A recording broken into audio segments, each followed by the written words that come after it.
on tariffs is already on, and I want to get your take on it. First, sort of where you think this may be headed.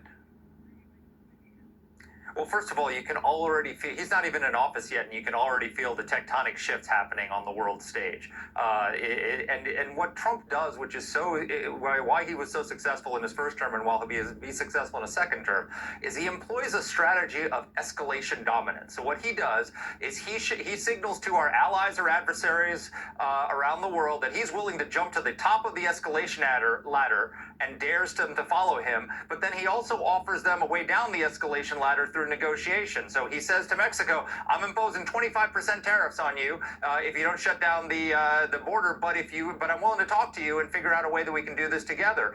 And they know that he's willing to do it, which is why she's calling him. This is why Canada is freaking out right now, because they know that he'll actually do this if they don't shut down the border. And I have a prediction for you. They're going to shut down the border. It's going to happen because they don't want 25% tariffs on everything that they send to America.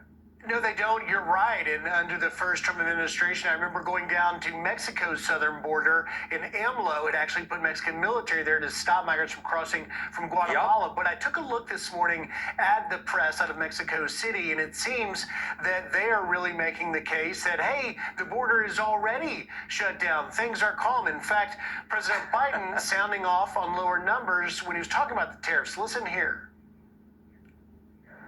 You know, the cooperation with the outgoing president, the incoming president, the illegal crossings are down considerably to what they were back when he was in office. There's a lot more to do, but I hope they reconsider.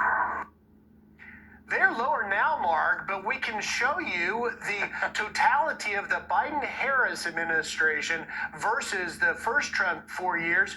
You've got more than 8 million encounters at the southwest border under Biden-Harris, where it's only almost 2.5 total under Trump. How do you think this figures into it? Yeah, I think Joe Biden's definition of a closed border is not what most of the American people would suggest. And it's not just that we have to close the border and stop the flow in here. They've let in over 10 million illegal migrants into this country. Those illegal housing, feeding, caring for those migrants cost the American people $150 billion last year. In 1 year, $150 billion. So it's not just that we've got to stop the flow of the illegal migrants into our country and shut down the border. They've got to take them back. Donald Trump is going to deport those people, and so he's going to need their cooperation in taking them back. And when those flights start taking off from the United States with these illegal migrants going back to Mexico City, she better take them, or there's going to be an economic price to be paid by Mexico. We'll see, because we know on day one, Trump plans to reinstate the Remain in Mexico policy, and that takes two to tango. Claudia Sheinbaum will have to be a willing partner in that. Quickly, before we run out of time, the other thing, I was watching in New York City yesterday, you had protesters